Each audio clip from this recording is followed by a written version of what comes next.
Welcome aboard, Giants fans, to episode 41 of Talk is Cheap, our New York Giants podcast right here on NJ.com. I'm Joe Giglio, joined, as always, by Jordan Renan, James Cratch, here to talk about the Giants as the offseason fully underway. James was at the Senior Bowl in Mobile. He's back, so we'll get into that. The Super Bowl next week. Jordan will be going out there to talk about to watch the game, cover the game. We'll talk about that, but we'll start here, guys, with a little bit on this offseason, kind of a primer of what to come. So, Jordan, we'll go to you first just to kind of set it up, because you had a piece on NJ.com this week, your 7-point plan to fix the Giants. And I feel like that's kind of what all Giants fans are thinking. Like, now what? We have a coach, we have the structure set, and now I think on the minds of everyone is, how do the Giants go about fixing themselves this offseason and getting out of the rut? Yeah, a lot of money to spend. The question is, how do you spend it? How do you do it prudently?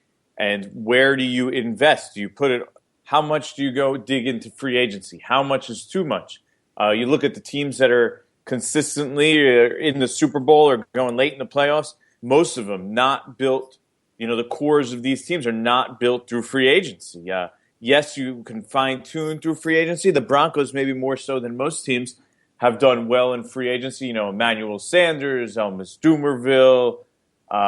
Peyton Manning, but I mean, obviously that was a special situation. But you can add. Evan Mathis is a guy who the former Eagle guy that helped them out. How much can you actually build your team through free agency? And we heard Ben McAdoo. James, you wrote about that. Mm-hmm. But Ben McAdoo saying, they're not gonna, they're gonna be in the Packer way a little bit, where they're not gonna just go out and kill it in free agency. So we'll see how much that really holds true, because they have so much money and they need an entire defense. They do. They need a lot of help, and they need to find a way to fix all the issues they have. So to start here on this episode, we're going to go around and each give the first thing we would do, the biggest thing we would do this offseason if we were running the Giants. So James, we'll go to you first, then to Jordan, then I'll give mine. We'll go around and say, if we had all this money, if we had these draft picks, basically if you were sitting in Jerry Reese's shoes, how would you go about fixing the Giants, and what would you do first? James, you go first.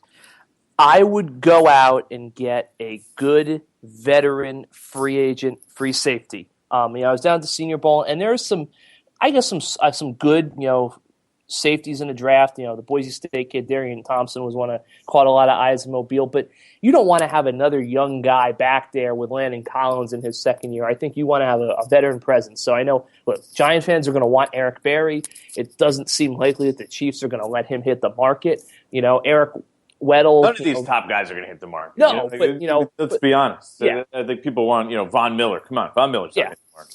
But maybe I think Eric Weddle, though, right? Because doesn't he have a lot of issues with the Chargers organization? Yeah, now? Weddle's a different story. I mean, he's a 31-year-old guy or whatever who has had trouble with the Chargers, and they didn't want to pay him. So, of course, he's gone. But what we're talking about, the Von Millers of the world, the Eric Berry, the Eric Berry is the kind of guy that James brought up there. Those are the kind of guys we're talking about. Those guys are not going to hit the market. Yeah. Even Alshon Jeffrey, personally, I don't think he's going to hit the market. I mean, with the Bears, how many good players the Bears have? They're going to let Alshon Jeffrey hit the market? About 5 total. Yeah. So, I mean, Weddle's a guy, obviously he's a little bit older, a guy like Deshaun Gibson from Cleveland. But I would say that, I said this the other day, the Giants can't fix everything in the draft, and they can't fix everything in free agency. They got to pick and choose where they're going to attack. For me, I think safety is the position where you need to go get a proven commodity. And not you can draft a linebacker or a defensive end, but go get a safety, and that was a major issue. And once you get the safety squared away, then I think it might become easier to build up the rest of the unit. Yeah, I think it would. To me, they really need, like you were saying there, James, a rangy safety, someone that could cover. Because to me, that would just make it's got to be a free safety. Yeah, because that would make Landon Collins so much more effective if he's not asked to do those things that he can't do very well. Yeah, no, I mean, that's the thing. I think if you get a true free safety behind with Landon Collins, he could have a great second year. I mean, the Giants really put him in a tough position this year. He started every game, and he was really being asked to do things that he probably isn't ready to do, and he struggled. Everyone knows that. They said, the whole thing about the rookie wall. He didn't have a great first season. There were definitely growing pains. But if you put him with a veteran free safety, he could be a really, really good player, which is what the Giants think they have. Look, I would like a veteran free safety. Don't get me wrong. My 7-point plan had Tashad Gibson as one of the guys that I wanted the Giants to get because I'm not into going and paying significant money for 31-year-olds in the NFL unless you're really right on the brink. I don't know if that's, in my opinion, I don't think that's the right move for the Giants.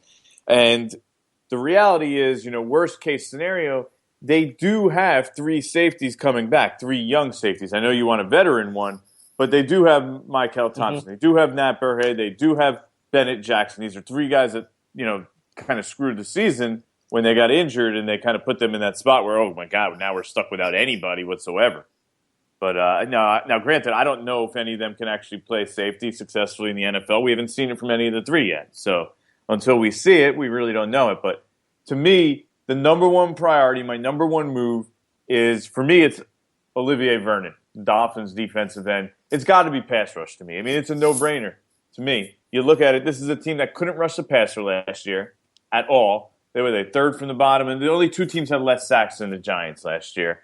This is a team that has, when they've had success, when they won those Super Bowls, it was because they were able to dominate that defensive line, and they're nowhere near that right now. Their top 2 defensive linemen, Jason Pierre-Paul, Robert Ayers, both free agents. They have nothing at the position right now except Owa, who we don't know much about yet, which is still to be determined. And what else? What do you have? Kerry Wynn. That's it. Those 2 guys. I mean, first thing the Giants need to do is address that pass rush, and to me, that's defensive end. And they need a guy who they know is going to go out there and is going to be a real difference maker, a real nuisance to opposing quarterbacks. Just get after and here's why I like Vernon, okay? He's a guy who already has a double-digit sack season on his record, right? Mm-hmm. He's 25 years old. So you could move forward with this guy. This is a guy, can already play. He has what? I think it's, basically close to 40 sacks in the last 4 years. So it's a guy can get after the quarterback. He has a proven track record of success. He's still young, so he has a big future. And, it just makes a lot of sense to me to go out and get that kind of guy. See, a lot of people got on me because my plan didn't include adding Jason, re-signing Jason Pierre-Paul. There's so many question marks with Jason Pierre-Paul. This team can't afford a guy with question marks at that spot right now.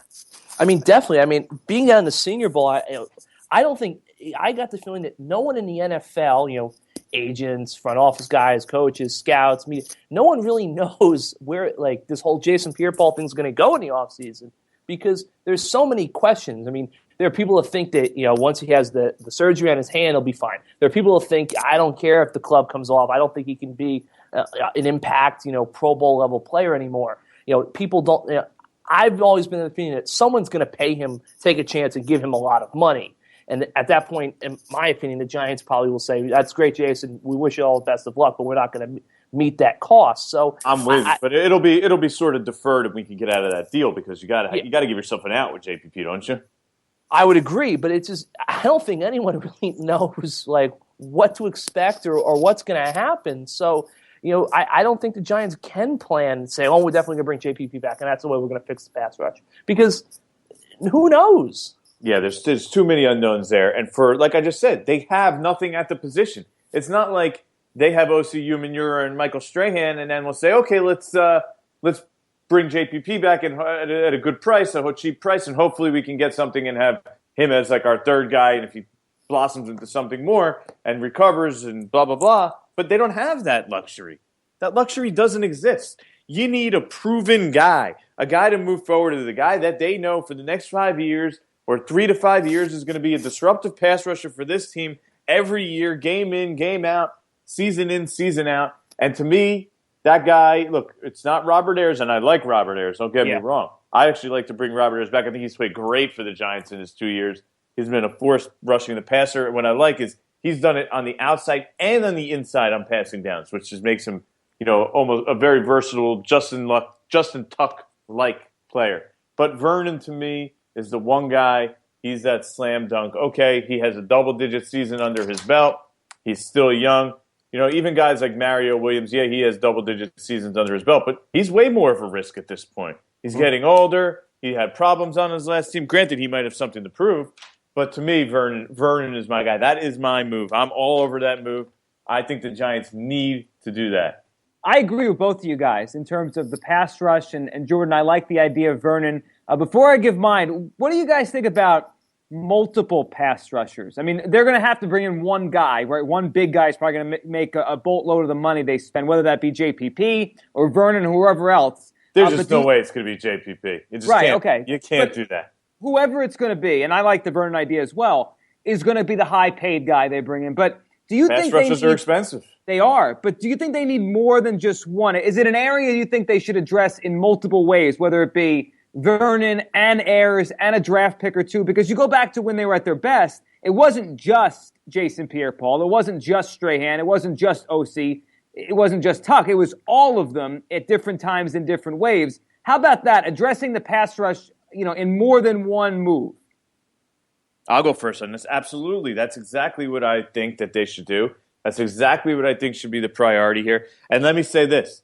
When you're saying that, first of all, I think they should, if they get a guy like Vernon and Ayers, I still think they should draft a guy. But here's the thing. When we're talking about this, you're talking about addressing the pass rush. And this is a big thing that this defense needs. They need an interior guy to be a pass rusher too. So if it's a defensive tackle, I'm all for that also. In free agency or the draft, preferably the draft for me. Because, look, you have Jonathan Hankins in one defensive tackle spot. Look, I know Hankins put up decent sack numbers 2 years ago. That is not his strength. His strength is as a run defender. You need a, three-technique defensive tackle who can get after the passer. And I'm not sure if it's Jay Bromley. We really don't know for sure what Jay Bromley can do, but he's not the real difference maker, I don't believe. And if that pass rusher that we're talking about needs to be at that spot, I'm all for it too. So 3 guys in my estimation. My preference, like I've said, Ayers, Vernon, and one guy in the draft. It could be an end or it could be a tackle. But give me 3 guys. You throw Owa in that mix, and you maybe then you start to build something there.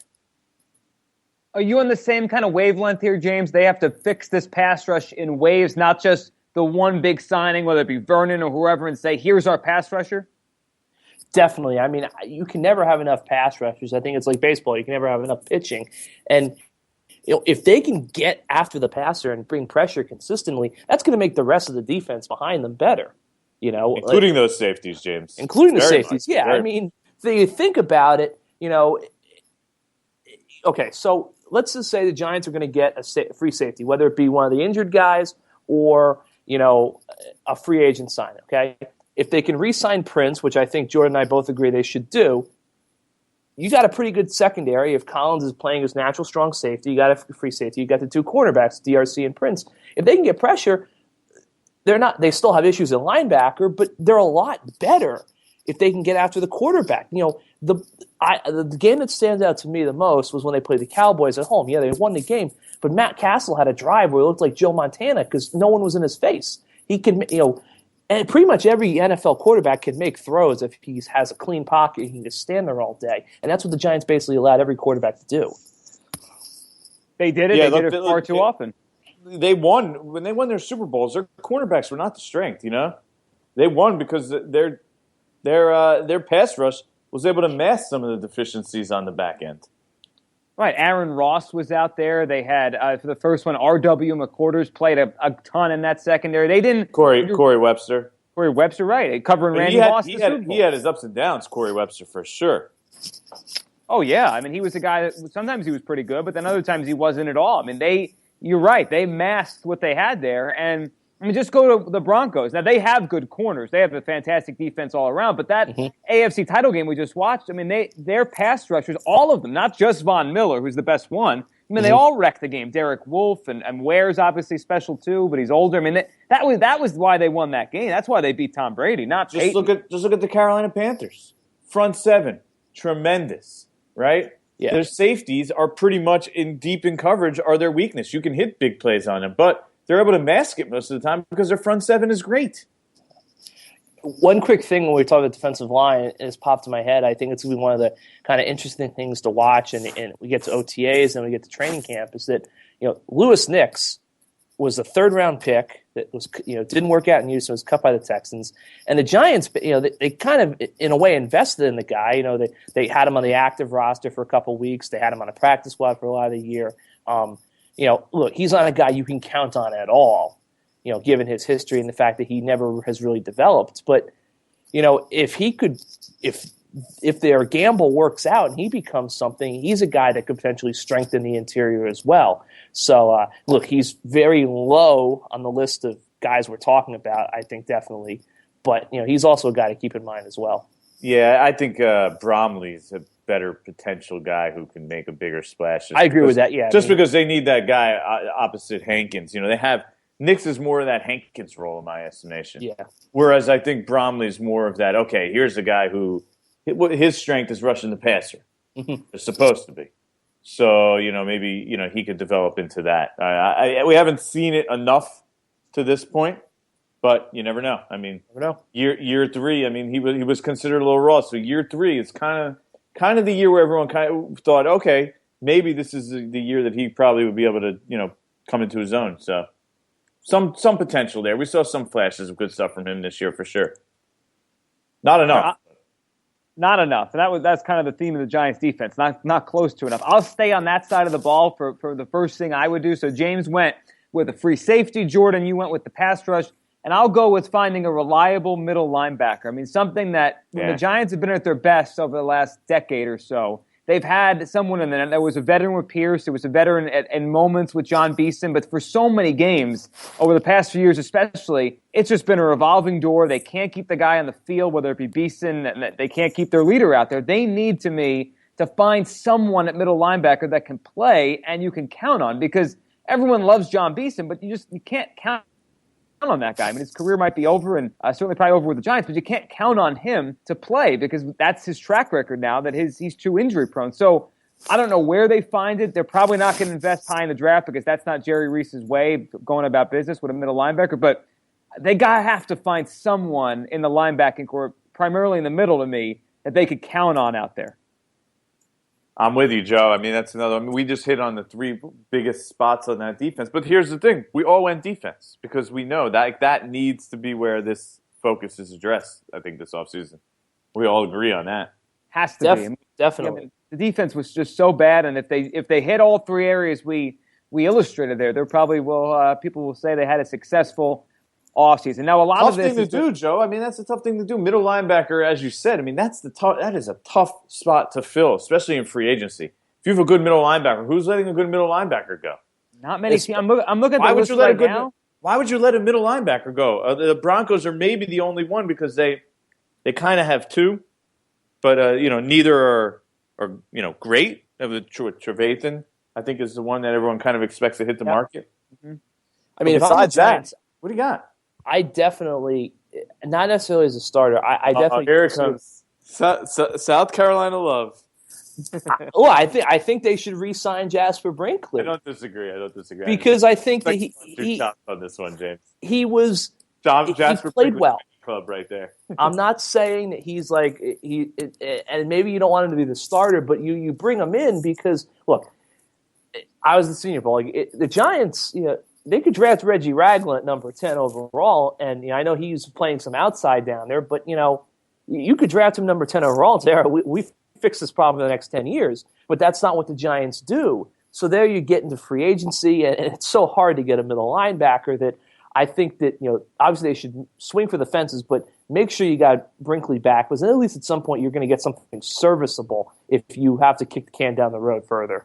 Yeah, he did play well. I'll give you that, James. And I do agree with that he would be a good guy to bring back. You at least have, even if you bring him back and if Beeson does want to play, you bring them back and those two are like, okay, those would be the contingency plan with somebody else there, then maybe there's something brewing. But this is a tough position to fill, especially in one offseason. You really would have liked to have someone last year. You draft a guy last year with the hope that he could step in this year. But that didn't happen. Did not. No. 4 forced fumbles by Jasper leaves Brinkley, though. It's a pretty good number. It only took him like 8 games. games. South Carolina. It's a pretty good mark for a South Carolina guy, right, James? Definitely. Very, very good. So now James is the Jasper Brinkley fan club, though. That's for sure. He's the entire thing. Like he's the charter member. He's the president. He's the only one in it. For now, though, if this guy becomes a star, James is going to be like, I told you. Yeah, yep, I told you. 6 forced fumbles a year would be pretty nice, you know? He had 4 and 9 starts, so give him like six or 7 for a year. That'd be pretty unbelievable number. That would be pretty good production. All right, so we gave our ways to, the first thing we would do to fix the Giants. Now, one of the first things about this offseason, and James, you were just down there, was the Senior Bowl. We're doing this podcast on a Friday. James just got back from Mobile. Tomorrow, Saturday, will be the game. So you might be listening to this after the actual game. But James, from what I understand, and you were down there. You have oysters, James? I had an oyster, yes. You got to get that in, Joe. I mean, that's what you do down there. You go there. I hear there's not much to do. So it's oysters in one bar, right? There's a couple of bars, but yeah, oysters, one bar. Mobile is kind of a cool town. Like it looks kind of like a mini New Orleans. It doesn't really have the atmosphere that New Orleans has. I mean, what does have that atmosphere? Wasn't it the home of Mardi Gras, like the original Mardi Gras or something? Yeah, there was actually something like that. Yeah. You know how we up here, like at Halloween time, there's like those pop up like Halloween stores. They have like pop-up Mardi Gras stores down there, which I thought was kind of cool. Yeah, I'm pretty sure there's something like it that the Mardi Gras originally was invented there. Like the first Mardi Gras was in Mobile, Alabama. Probably. So it has a fun old history. It has those like southern type houses. Yeah, it was a cool place. It's pretty easy to get around. Everybody's very friendly. It was a nice little town. It was a surprisingly like cool little city. So what is the week like? I think fans always wonder because we can watch some of it on TV, and obviously the game on Saturday is on TV. But what is the week like, just in terms of people around and how the players are watched and talked to? Kind of give us a picture of what it was like down there, from the football perspective. It wasn't just practice, right? Like they have the interviews, they talk to players. Kind of give us a feel of what it was like. Yeah, so outside of the oysters. So basically, Tuesday was one of the longest, and I'm not complaining, disclaimer, one of the longest days I've had since I've been covering the Giants. They start at 8:30 at the weigh-ins, and I know Jordan did this. The weigh-ins are a very, very awkward situation. You've got it like the whole NFL basically in this convention center, and they've got this stage, and one by one, each player walks across the stage in their underwear, and they do their height and weight, and they shout it out. And then from there, you basically immediately there's a little bit of time to eat, digest, and then you go to the 2 practices. Now on Tuesday, it's not the greatest logistical setup they had Tuesday. They had one practice at a high school. The other, yeah, they're far away, yeah. Yeah, and the next practice starts 15 minutes after the end of that practice, an hour away. But the high school practice was cool because, if I remember right, traffic stunk too. Traffic's horrible. It's a 1-lane road, but everybody is like all jammed in together at this high school field. So to me, I was standing there and there was like one coach on the side, and I look over and John Elway came over to shake his hand and like cross over me, and everybody's kind of put in together. When you get to the Lad People Stadium, which is where most of the practices occur, it's kind of there's like a restricted area where guys can teams can sit in the stands and you can't get on the field. And then there's a big hotel where all the players stay at. And in the lobby, it's kind of a who's who. Teams will come and talk to players. They'll do like little informal interviews or questionnaires in the lobby. Teams will have more extended formal interviews where they'll take, every team has like a designated like little like room, or a conference room they can use. They can talk to whoever they want. Tuesday they have a media night where you can talk to all the players. So it's basically just one of those weeks where everybody's kind of out and about, and you see people and you see players and you see officials, and it's very informal. I think it's very low key, laid back. It was kind of cool. Someone remarked to me that the NFL is such a major entertainment product, but this is very the way they do it in 2016 is the way they could have done it in 1966. It's very basic. It's very football-y. But let's talk about the Giants for a second, James. Yes. Most teams are very visible. They're out and about. The Giants, they almost work underground. I mean, I've been there three or four times. You were there this year. Yeah. You have to really go and find the Giants guys out there. Not saying they're not working, but they just work very covertly. Yes. They don't roll with everyone else. They kind of do their thing. And what you notice in these things, and I think you notice with the Giants, this is the way they do their scouting. They put in their extra time at this point, not with the guys that are clean prospects that they pretty much scouted all year that they have grades on.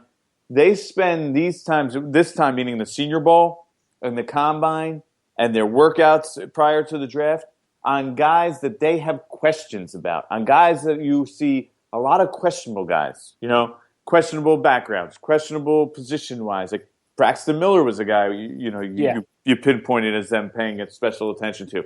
Because this is a guy that they probably feel that they need to put in the extra time on because he only played 1 year at wide receiver.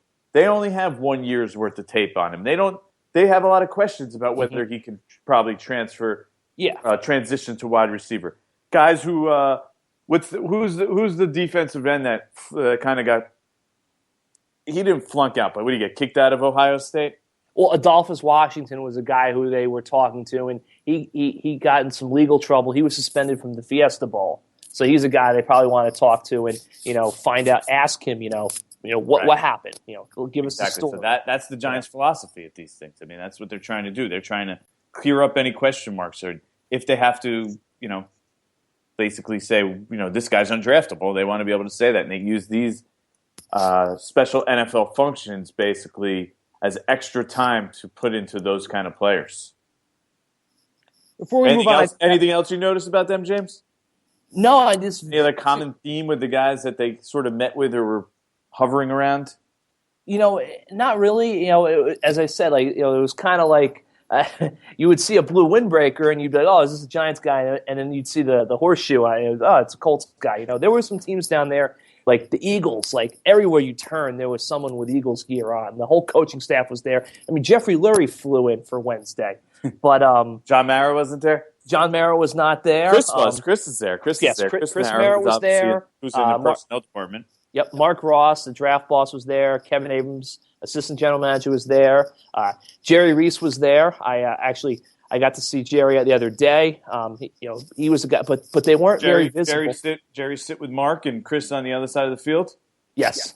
Yep. Yeah, it's kind of how it's been in the past. Is that they kind of run separate departments. It seems to me. It's always the estimation. One does sort of the pro personnel, and one Jerry and his crew handle more of the other side of it. But yeah, they're very low key. I was talking to someone from the Jets, and I said, "Hey, have you seen any of the Giants people?" And they kind of paused. They're like, "Yeah, no, I haven't seen any of them." So there's a lot of teams you see out in full force, and obviously Ben McAdoo and the coaching staff was not there, which it's kind of varies. There were some coaching, the Eagles had their whole coaching staff there. It looks like, except for the guy that they hired during the Senior Bowl. I think the Jets had Todd Bowles was there, but they had one or two position coaches. The Giants did have one coach there.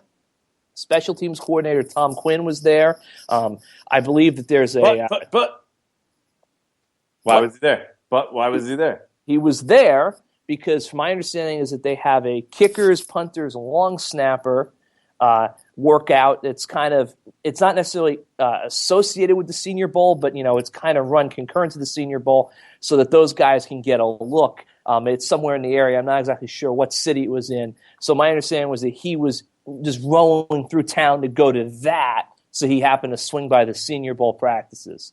But he was the only Giants coach that was there. You wonder. It makes you wonder and think about it. Tom Coughlin doesn't have a great tree.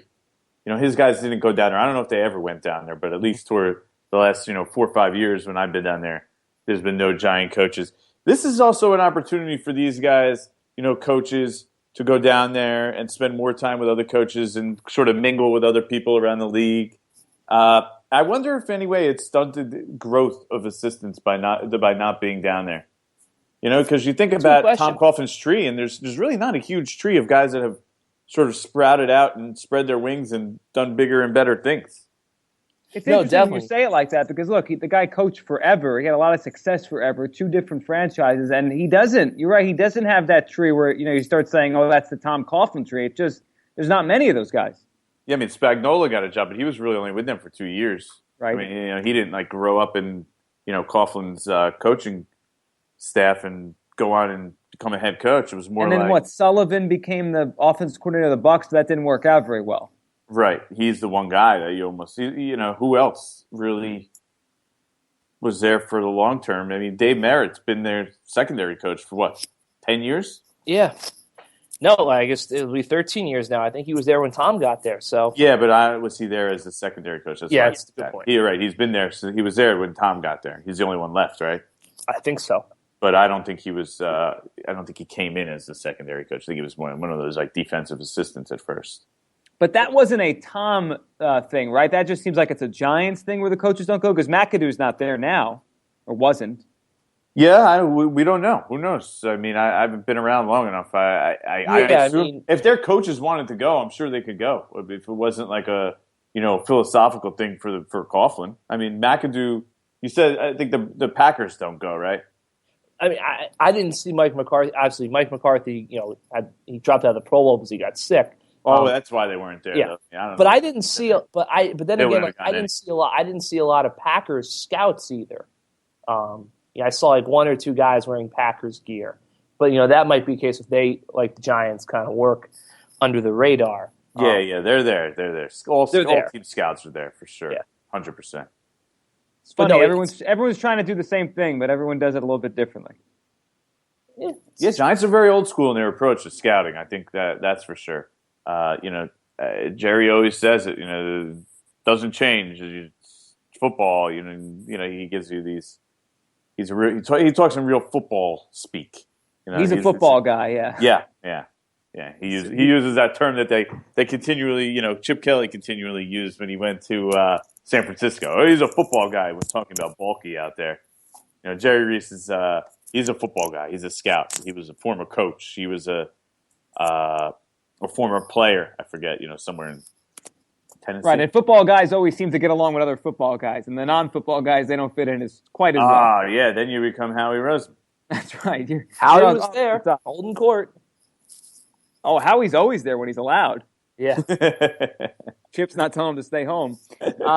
So the Senior Bowl, the week is gone, and then the game will be played tomorrow. We're doing this podcast on a Friday, depending on when you're listening to it. And Jordan, you are heading to San Francisco coming up in a couple days, and we have Super Bowl 50 on the horizon. So we'll wrap up this episode of Talk is Cheap, a little Super Bowl talk, as number 1 seed versus number 1 seed. And usually on this podcast, we just keep it the Giants and the game ahead, but we have a Super Bowl coming up, so we could chat about the game for a few minutes. And Jordan, I want to start with you because I believe, I could be wrong, but we did our staff picks all throughout the playoffs. I think you were the only one last week, maybe one more of us, but of the 7 or 8 of us that do the picks, you were the only one I can remember right now that picked the Broncos to win that game over the Patriots, even though they were at home and obviously had a dominant defense. So good pick by you. And what do you think about them, as no one's given them much chance here heading into the Super Bowl? Yeah, I really shouldn't take too much credit for it because, as I wrote there, is that I'm picking it because of the sentimental. Like, I just wanted to see, you want to see Peyton Manning go out that way. We're all sick of seeing the Patriots, enough with the Patriots. So it would be nice to see Peyton Manning go out that way. Look, I want to see Peyton Manning win, go, and never play a game again because it's hard to watch this guy play, man. He is a shell of himself. I mean, it's like I never saw Willie Mays play, but I imagine it was like seeing Willie Mays play at the end of his career with the Mets. But fortunately for Peyton Manning, he's on a really good team with the league's number 1 ranked defense. And that's sort of my takeaway from this Super Bowl. As you look at it, we took all the things we heard about all these teams this year and all the things we hear about offense. Here was the final 4. Ready? Defensive ranks. 1, 5, 9. So that was the Broncos, Cardinals, Panthers. 1, 5, 6, and 9. Defensive ranks of those 4 teams. So defense, still very important in this league. You need it. And, that's sort of where we stand here. Which team is going to be able to play, put up points on the board in this game? And, again, I'm going to pick the Broncos, but again, it's more of a sentimental pick because, let's be honest, overall this year, the best team all around has been the Carolina Panthers. They really have been. And I mean, you think about it, I mean, they are a win away here from becoming, I believe, only the third team ever to finish the season with only one loss and a Super Bowl, because there have been two 15-1 teams that won it all. The Patriots, obviously, in 2007 went 16-0, but they didn't win the Super Bowl with their one loss. So, I mean, James, do you think that if the Panthers do win this, and they're favored to, that they'll be talked about as, one of the better teams we've seen in a long time? I mean, they have that kind of resume. That's a great question. I really haven't thought about it much. I mean, they have the resume. My gut would tell you. My gut would say that if they do it more than once, and I think that they have a team that's built to potentially do it, even if they don't win on Sunday. And I'll get to my pick in a second. I think there's a team that they might have some. They're going to have some staying power. They're young enough, but I don't know if they're going to be remembered as like the '85 Bears necessarily. That's a great question. I'm going to tend to say yes, because I think that people like this year that Cam's had is unbelievable, and Luke Kuechly's a tremendous player, and people are going to remember. Thomas Davis plays in the Super Bowl with a broken arm. People are going to remember that. So I'll say I don't think they're going to be remembered as like the greatest single season team in history, but I think they'll be in the conversation. If we start talking about the best 10 single season teams, it's amazing because we hear nothing about them. They don't get that respect right now. It's crazy. But you wouldn't even notice that they're like what are they 18-1? 17-1? 17-1. Yeah, I mean it's it's tremendous, and this team could be 18-0. I mean. That Falcons game was a game that they probably played that game, 50, 100 times. They probably win most of them. So Julio Jones jumped over a guy's head, right? It wasn't Josh Norman. It was somebody else, I believe. Just ridiculously jumped over somebody's head for a touchdown. Yeah, I mean, I think that 75 yards or something. If they win the Super Bowl, they're going to be remembered. Giving the footballs to the kids. They have a chance to be an iconic team. I don't think they're going to be the '85 Bears because it's Charlotte. Charlotte's not a cow town, but it's also not a big city. So, right, that does play a role into all this. And before we wrap up, so James, who do you like, Joe? Who do you like? Let's see. My pick was the Broncos. I'm sticking with them. Why not? James, your pick is? My pick is. It's sort of sentimental, but I was thinking about all the stuff that people have said about Peyton Manning over the years. He can't win the big game. I mean, how ironic would it be if Peyton Manning actually walks out the gym with a Super Bowl? Maybe think about it. Even better. How about he drives him down the field in his final drive for the game winner? That's what I'm saying. I mean, that would be unbelievable. Because, look, not to get too hyperbole here, but in my opinion, if the Broncos win on Sunday and Peyton's, there's no way he comes back after that. People can't rag him about Eli because him and Eli will both have 2 rings. Now Eli will have a chance to get a third, but it's not a very long window. And let's be honest, Giants are a long way away from the Super Bowl. He'll have walk-off, championship to end his career. He's got all the stats. I mean, if Peyton wins on next Sunday, I think the best ever book might be shut. I still think they'll always have the Brady thing hanging over his head. If we're talking, but he's 3-1 against Brady in the AFC title game. We're talking about the best ever, though. But Brady's been to what? How many Super Bowls? He has 5 Super Bowls. 6 Super Bowls. 6 Super Bowls? How many does he win? 6. 4. He has 4. So he's 4-2, and this is Peyton's 4th appearance. He's 1-2. So he would still have double the Super Bowls and double the Super Bowl appearances. If Peyton last game, if Peyton's 4th, right? Yeah, Peyton's 4th, right? 4 to 6. More Super Bowl appearances, maybe, and counting, because who knows? Brady's still going, obviously. I'm just saying, I think if Peyton wins the Super Bowl and walks out of the stadium and we never see him again, in terms of playing on the field, and he has a second championship and he basically leads a team with his brain because he physically doesn't have it anymore. Yeah, watching him throw is painful, by the way. It really is. He's got nothing on it. It's so bad. But it is like linguini. And I'll say one thing. I think John Elway deserves a tremendous amount of credit. The guy knew how to win with a 38-year-old quarterback that probably shouldn't be playing anymore, and he knew how to win with a young quarterback that had never really played before. He built a team that was able to handle both situations and continue to thrive. So I think he deserves a tremendous amount of credit for this. But look, I'm going to say the Broncos win 23-20, and Peyton somehow pulls it out, and then he walks right off the podium. He walks out of the stadium, and that's it. And he can go take over the Browns or the Titans as the personnel guy, and we'll see him in Canton in 5 years. It would really make his resume, It changes whole complexion. Yeah. You wouldn't be able to, there would be no real knock on the resume. You can't sit there and say, once you brought up Peyton Manning, there would be no real knock if he got the second Super Bowl, I think. It's amazing, though. He's already an all-time great. We all agree on that. Of course he is. It kind of negates all the knocks you have against him because he won with two different teams. I mean, has any quarterback ever won the Super Bowl with two different teams? I'm sure someone has. I'm just forgetting about it. I don't know if anyone has. Okay. Montana got close. He got to the AFC title game with the Chiefs before he was done. So he'll have that. He'll have tied Eli on rings. He'll have 4 Super Bowl appearances, 2 titles.